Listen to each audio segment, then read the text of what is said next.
They laughed when I asked for $1,200 to build a prototype, called me the spreadsheet guy, questioned whether I even understood real software development. 4 months later, I closed a deal worth $32 million for that exact same concept, and the person who'd mocked me loudest sat in the acquisition meeting, face pale as printer paper, realizing what they'd thrown away. My name is Kyle Abernathy, and at 34, I'd spent 9 years at Quantum Ridge Technologies, a mid-tier software company in Denver, Colorado.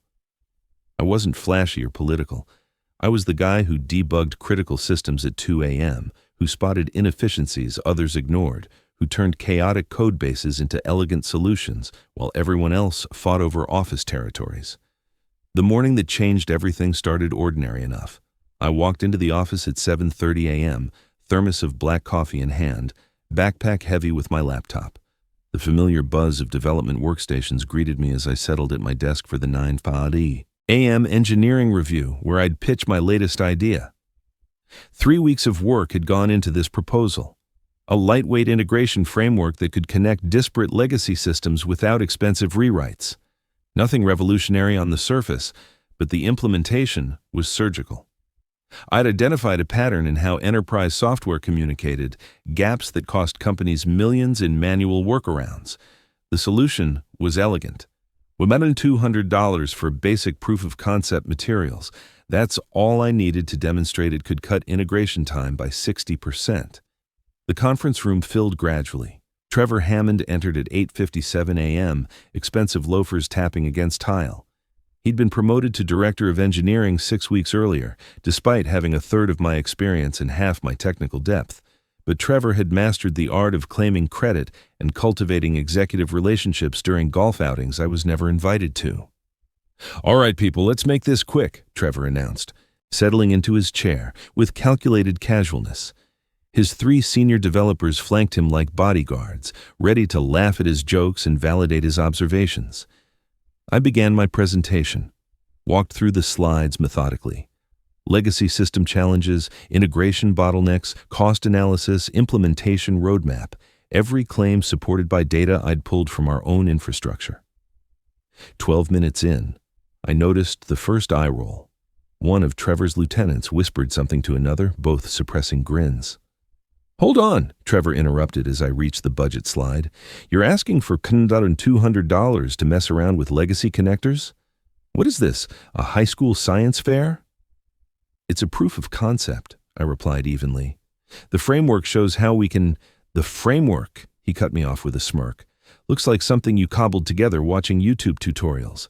This is what happens when back-end developers think they understand architecture." The room shifted, uncomfortably. A few people studied their laptops. Others glanced between Trevor and me, uncertain where to look. "Listen, Kyle," Trevor continued, his tone dripping with condescension. "I get it. You're good at fixing bugs and writing documentation, solid contributor in that lane. But strategic innovation? That requires vision, not just knowing how to Google API specifications." His crew chuckled dutifully. The sound felt like nails on glass. "The data supports a 60% reduction in integration overhead," I said quietly. "The cost is minimal compared to—" "The data supports whatever story you want to tell," Trevor waved dismissively. "That's the problem with you spreadsheet guys. You think if you format enough cells and draw enough diagrams, you've built something meaningful. But real innovation takes more than formulas and flowcharts." Jennifer from product management cleared her throat. "Maybe we should examine the technical specifications." "We've seen enough," Trevor declared. "This is exactly the kind of small-scale tinkering that distracts from actual progress. We needed $200. Why not just ask for $12 and save us the meeting time?" More laughter, uncomfortable, forced, but laughter nonetheless. I closed my laptop with a controlled click. "Understood. Thank you for your feedback." "Don't take it personally," Trevor added with fake sympathy. "Not everyone's wired for architectural thinking. Stick to what you're good at: maintenance, bug fixes, keeping the lights on. Leave the innovation to people who understand market dynamics." I gathered my materials slowly, refusing to rush. As I reached the door, Trevor landed his final blow. "Next time, Kyle, maybe run your ideas past someone technical first. Save everyone the trouble." The walk back to my desk stretched like a desert highway. Eyes tracked my movement, some sympathetic, most simply relieved they weren't the target. I sat down and stared at my proposal, the one that had been torn apart, not because it was wrong. Trevor hadn't challenged a single technical detail, but because it came from someone he'd decided didn't deserve consideration. But looking at those slides, those integration patterns I'd discovered in late-night debugging sessions, something crystallized. They could mock all they wanted. The code didn't lie. The data was sound, and I'd just been handed the greatest gift possible, absolute freedom to pursue this without them. The systematic erasure began immediately. Monday morning, my access to the architecture planning repository vanished. Security audit, IT claimed, though Trevor's team waltzed through without issue. The engineering strategy meetings shifted to 7:00 a.m., coincidentally the exact time I had my standing call with our West Coast client accounts, commitments everyone knew I couldn't abandon. Flexibility is crucial in modern engineering, Trevor mentioned casually one afternoon, coffee cup in hand as he passed my desk. Adaptability separates great engineers from adequate ones. Within 2 weeks, I'd been removed from the core development Slack channels. My commit access to production repositories got downgraded to read-only pending a workflow optimization review. Instead, they assigned me to update legacy documentation, the soul-crushing busy work reserved for people they wanted to quit. The Thursday I got called to HR, I'd already anticipated it. Diane from Human Resources sat across from me, her expression practiced and hollow. "Kyle, we've received feedback about your collaborative approach," she began, hands folded precisely. "Several team members feel you've been resistant to new technical directions." "Resistant," I repeated flatly. "Trevor mentioned you've been difficult in architecture discussions, dismissive of modern approaches." I presented one proposal, once. Diane's smile tightened. "It's not about frequency, it's about attitude. Quantum Ridge needs engineers who embrace collective vision and respect leadership. Perspectives." I almost laughed. Collective vision, corporate code for shut up and accept whatever Trevor decides. "I have 17 successful deployments on my record," I said quietly. "My optimization work saved this company $1.8 million last year alone." "We value your historical contributions," Diane replied, dismissal clear in her tone. "But the company is evolving. We need to ensure everyone aligns with our current technical philosophy. Perhaps you should reflect on whether your working style matches our culture." The message was obvious: conform or leave. But they wanted me to quit, to walk away voluntarily so they could avoid severance and potential legal complications. Friday brought the final insult. Austin, a 24-year-old fresh from a coding boot camp, appeared at my desk with an eager smile. "Hey Kyle, I'm Austin. Trevor assigned me to take over the legacy integration systems you've been managing. He said you could show me the setup before you transition to your new documentation role." "My new role?" His face flushed. "Oh, I thought Trevor said you were moving to full-time technical writing. He mentioned your attention to detail would be perfect there." Technical writing. After 9 years building critical systems, they wanted me writing user manuals. I smiled at Austin. "Sure, let me walk you through the architecture." I spent 3 hours training him, watching him struggle with concepts I navigated instinctively. But I was patient, thorough, documenting everything on my personal laptop using my personal cloud storage. Every bit of institutional knowledge, captured and transferred, clean and professional. That evening, I stayed late. Not to work on documentation, but to review every employment contract, every agreement I'd signed with Quantum Ridge. I photographed pages on my phone, highlighted relevant sections, cross-referenced with Colorado employment law. There, in subsection 4.1.7 of the Intellectual Property Agreement, concepts or proposals formally rejected by company leadership without material investment shall not constitute company property, provided employee can demonstrate independent development prior to formal submission. They'd rejected my proposal publicly, humiliatingly, without spending a cent. It was mine. I packed up at midnight. The office was empty except for cleaning crews and server hums. I stood in the development area, looking at workstations of people who'd avoided me for weeks, at the conference room where I'd been mocked, at Trevor's corner office with its standing desk and motivational posters about disruption. They thought they were pushing out a documentation drone, a spreadsheet guy who couldn't adapt to their visionary culture. Tomorrow, I'd give them exactly what they wanted: my resignation. Clean, professional, no complaints in writing. Let them celebrate their victory. I pulled out my phone and checked my savings. $200, exactly what I'd asked them for. The universe had a sense of irony. The next morning, I submitted my resignation. 2 weeks' notice, professional as everything else I'd done. Diane seemed relieved. Trevor didn't even acknowledge the email, probably too busy congratulating himself on improving team dynamics. "Honestly, it's probably for the best," Jennifer from Product whispered when she heard. "You know how it is when culture shifts." I nodded, smiled, played the part of the gracefully defeated engineer who'd recognized his time had passed. Inside, I was already mapping out incorporation paperwork, drafting pitch materials, and listing every talented developer Quantum Ridge had stupidly laid off during their last optimization. They wanted me gone. Perfect. But they'd forgotten something critical about engineers like me. We don't just write code. We see patterns, anticipate outcomes, and execute with precision. My last day at Quantum Ridge arrived with quiet finality. The office had cleared by 5:30 p.m., leaving me alone with 9 years of accumulated knowledge and carefully documented proof of independent work. I connected my encrypted external drive, the one I'd maintained for years as backup practice. Every wireframe, every code snippet, every test result from my rejected proposal began transferring home. Not company property. They'd made certain of that when Trevor laughed me out of the conference room. The timestamps mattered. I photographed each file's metadata, showing creation dates weeks before that humiliating meeting. My personal GitHub account, my personal development tools, my personal cloud infrastructure. I'd built this framework like a mechanic working in their garage after hours, using their own equipment, their own expertise, their own vision. At 8:45 p.m., I pulled up the original email threads where I'd first sketched the concept with my former colleague at MIT, where I'd prototyped the algorithm during a weekend hiking trip. Digital breadcrumbs proving this idea was born outside Quantum Ridge's walls, offered to them as a gift they'd spat on. The irony wasn't lost on me. They'd assigned Austin to replace me, but forgot to revoke my admin access to the testing environments.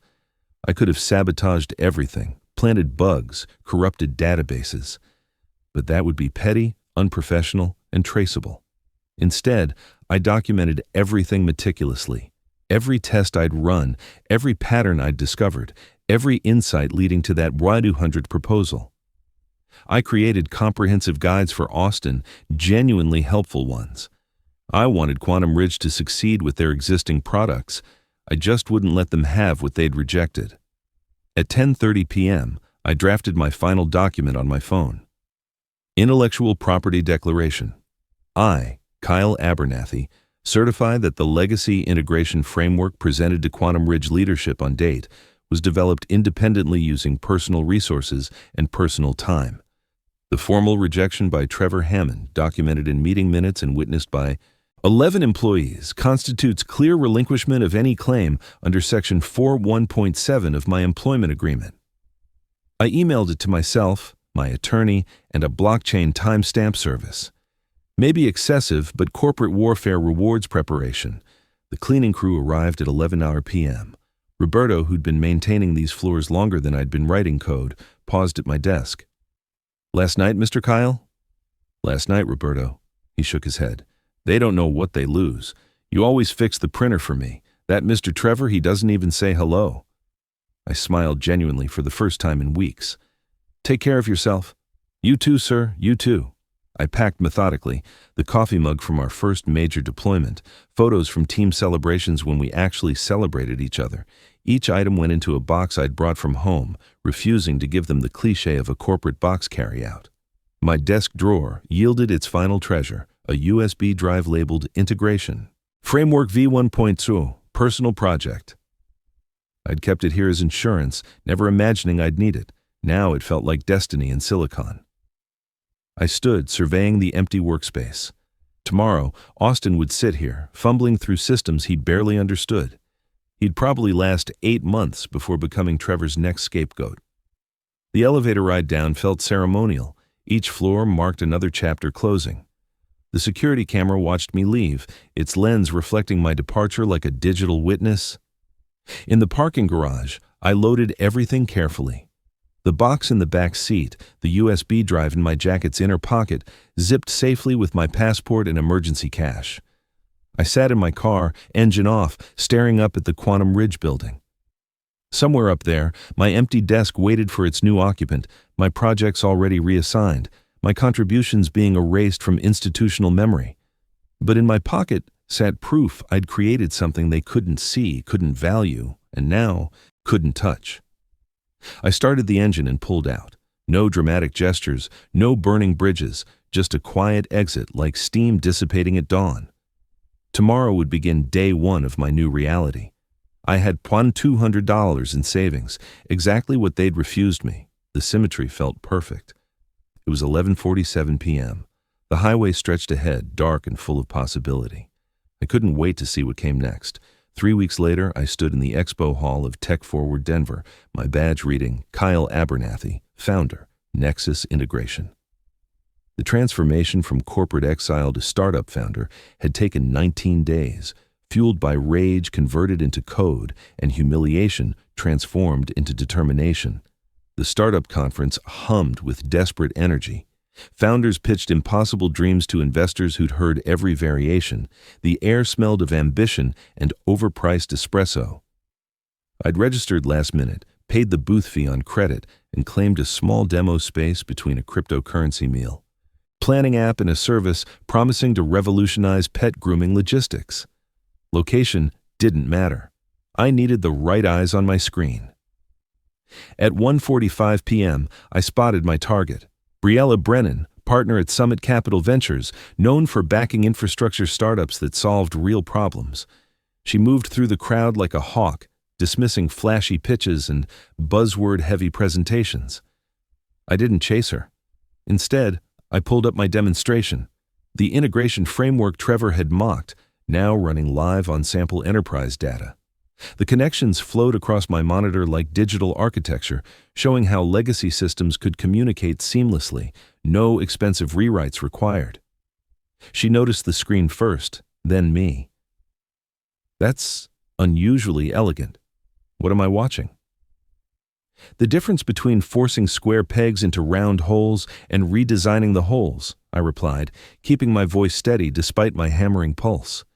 Briella stepped closer. I walked her through the framework, the implementation strategy, the test results gathered using open-source tools and volunteer systems from startup contacts I'd cultivated over the years. No proprietary Quantum Ridge data. I was too careful for that mistake. Implementation cost? She asked. $100 and $200 for initial proof of concept. Full deployment scales with system complexity, but the base framework is lightweight by design. She smiled slightly. That's suspiciously specific. I believe in precision engineering. Show me the architecture. For 35 minutes, I dissected my creation for one of the sharpest technical investors in Colorado. She questioned every assumption, stress-tested every claim, probed for weaknesses like a security researcher hunting vulnerabilities. I had answers for everything because I'd lived with this framework for months, dreamed in its patterns, built my entire future on its foundation. You built this alone? Concept and core framework, yes. I've brought on 2 developers. Since former Quantum Ridge engineers laid off during their last restructuring. Brilliant minds wasted by management's ignorance. Briella pulled out her phone. I'm texting my partners. Can you present to our full team Wednesday at 10 a.m.? My heart raced, but my voice remained level. I'll be there. Wednesday morning arrived sharp and clear. Summit Capital's office occupied 3 floors of a downtown Denver high-rise. I arrived at 9:30 a.m., wearing my best suit, the one I'd bought for a Quantum Ridge executive presentation I'd never been allowed to give. Briella led me into a conference room where 4 other partners waited. I recognized them from TechCrunch profiles and Twitter threads, the people who decided which technical visions lived and which died. 20 minutes, Briella said. Show us why legacy integration matters. I didn't mention my background, didn't discuss Trevor or the humiliation that birthed this moment. I let the technology speak. Live demonstration, real enterprise scenarios, problems solved in real time.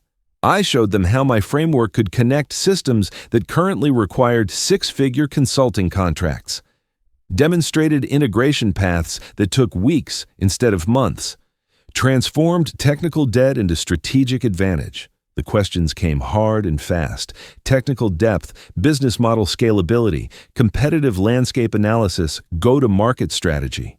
I fielded them all, drawing on 9 years of enterprise experience they didn't know I had. Initial funding requirement? This from Richard Torres, the senior partner who'd backed 4 successful infrastructure startups. $1.5 million seed round, 18 months runway, 4 key engineering hires, enough pilot implementations to prove the model at enterprise scale. They exchanged glances. Briella nodded subtly. "We'll need technical due diligence," Richard said, "but I think we're very interested. This solves real problems with elegant engineering." I walked to my car. With controlled calm, then sat in the parking garage shaking for 10 minutes, adrenaline finally overwhelming control. 2 days later, Briella called. "We're in.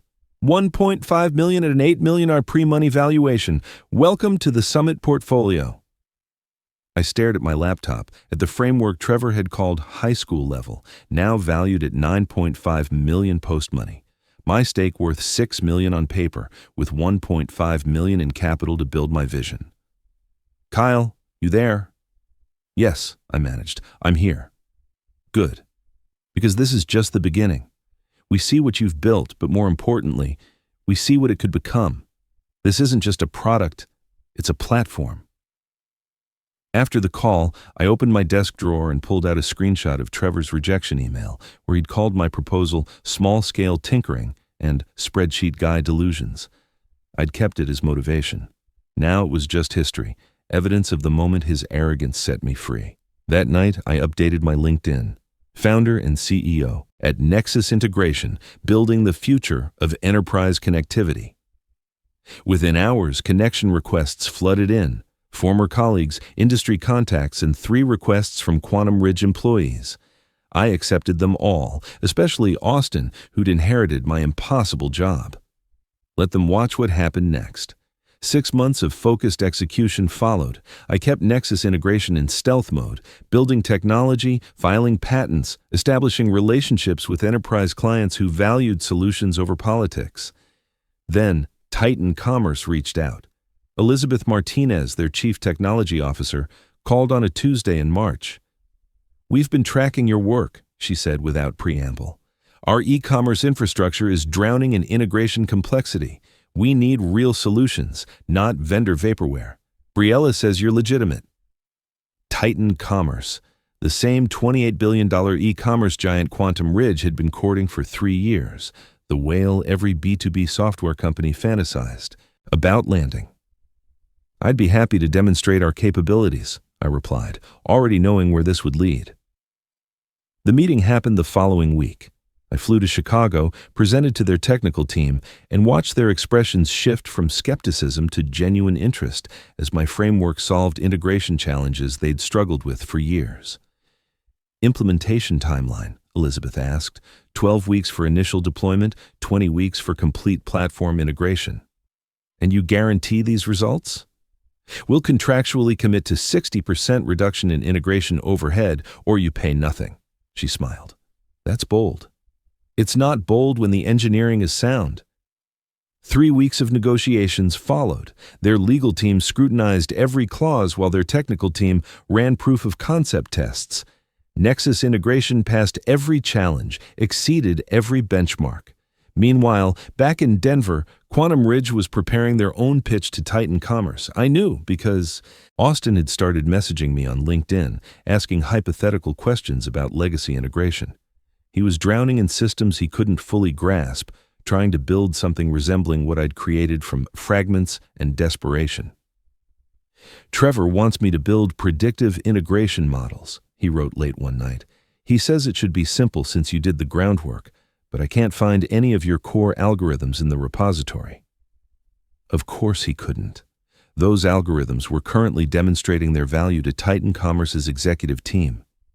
The collision came in early April. Titan Commerce scheduled final vendor presentations. 3 companies made the shortlist: IBM, Quantum Ridge, and a small startup called Nexus Integration. Jennifer from product management, who'd stayed friendly, messaged me. "Trevor's been bragging for weeks about landing Titan Commerce, says he's got revolutionary integration technology. Isn't that what you proposed?" "Similar territory?" I replied carefully. Presentation day arrived cold and rainy in Chicago. I entered Titan Commerce's headquarters at 8 a.m., 2 hours before our scheduled slot. IBM presented first, then Quantum Ridge. I sat in the waiting area, watching Trevor stride past with his team, the same expensive loafers clicking on polished marble. He didn't recognize me initially. I'd traded corporate casual for founder sharp, apologetic demeanor for quiet confidence. When recognition hit, his face cycled through confusion, shock, and something approaching panic. "Kyle, why are you here?" "Presenting to Titan Commerce, final vendor evaluation." "But we're pitching our integration platform, major enterprise deal." "Integration platforms?" I said mildly. "Interesting coincidence." His swagger faltered. "Look, that old proposal, that was just business," I finished. "I remember. No hard feelings, Trevor. Data doesn't hold grudges." Quantum Ridge presented at 10 a.m. through the glass conference room walls. I watched Trevor gesturing enthusiastically, his team nodding vigorously. They'd built something, clearly. Some approximation of the concepts they'd rejected, held together by Austin's desperate coding and borrowed ideas. At 11:30 a.m., my turn arrived. I entered to find Titan Commerce's evaluation committee of 9, including Elizabeth and their CEO, David Sullivan. And there, at the conference table's far end, sat Trevor and 2 of his senior developers. Standard practice, letting vendors observe competitor presentations for transparency. His expression when he saw me enter as Nexus Integration's CEO was worth every sleepless night, every moment of doubt, every second of humiliation. "Good morning," I began, pulling up my demonstration. "I'm Kyle Abernathy, CEO of Nexus Integration. Today I'll show you how legacy integration should actually work." What followed was 40 minutes of precise demolition. Every feature Quantum Ridge had stumbled through, I demonstrated with elegant execution. Every promise they'd made, I exceeded with live data. The critical blow came when David Sullivan asked about total cost of ownership. "Complete 5-year implementation, $32 million, I said. "That includes licensing, support, guaranteed performance metrics, and continuous optimization as your infrastructure evolves." Quantum Ridge quoted $35 million, someone noted. "I'm sure they did," I replied. "But you're not just evaluating cost, you're evaluating capability, reliability, and whether the vendor truly understands your technical challenges." I pulled up a comparison. My framework's performance on Titan Commerce's test data versus their current integration overhead. 64% reduction in complexity, 71% faster deployment cycles, 83% decrease in maintenance burden. "How is this possible?" Elizabeth asked. "Because this isn't retrofitted technology or hastily assembled features. This is purpose-built integration architecture designed specifically to solve the problems you're facing. I've lived these challenges for 9 years in enterprise environments." In my peripheral vision, Trevor slumped in his chair. In that moment, watching undeniable proof of what he'd mocked, he understood the magnitude of his mistake. "Can you start implementation by Q2?" David asked. "We can begin integration May 1st. The committee exchanged glances. Elizabeth smiled. "I think we have what we need." "Thank you, Mr. Abernathy. We'll be in touch soon." I gathered my materials with the same controlled calm I'd shown leaving Quantum Ridge. As I passed Trevor's seat, I paused. $200, I said quietly, just for him. That's all I asked for. Then I left, footsteps echoing on the same marble that had announced his confident arrival hours earlier. Behind me, I heard Elizabeth's voice. "I don't think we need much deliberation on this one." 4 days later, Titan Commerce's contract arrived. $32 million over 5 years with performance bonuses potentially, pushing it to $38 million. Trevor had been right about one thing. I was never cut out for small-scale tinkering. I just needed the right audience to appreciate how large my engineering vision actually was. The aftermath unfolded with predictable corporate chaos. Quantum Ridge's legal department sent a carefully worded email within 48 hours of Titan Commerce's announcement, suggesting my framework bore substantial similarity to work developed during my tenure. I forwarded it to my attorney with one word: expected. Our response was surgical. I attached time-stamped documentation showing independent development, meeting minutes where Trevor formally rejected the concept, email chains where he'd called it worthless, and Section 4.1.7 of my employment agreement. As documented, the integration framework was independently developed using personal resources and formally rejected by Quantum Ridge leadership without financial investment. This rejection constitutes full relinquishment of any intellectual property claims. I added one final attachment, Quantum Ridge's own press release from 8 months ago, where Trevor was quoted saying, "We're moving beyond incremental integration solutions toward transformative architectural disruption." The message was clear. You didn't want it then. You can't have it now. Response came swiftly. Quantum Ridge's CEO, Nathan Brooks, emailed personally within 3 hours. "Kyle, I think there's been a misunderstanding. Perhaps we could discuss this situation professionally and find mutually beneficial resolution." I remembered Nathan from quarterly all-hands meetings, preaching innovation while enabling Trevor's systematic destruction of actual innovators. He'd been copied on my resignation. He'd signed off on my reassignment to documentation. "Thank you for reaching out," I replied.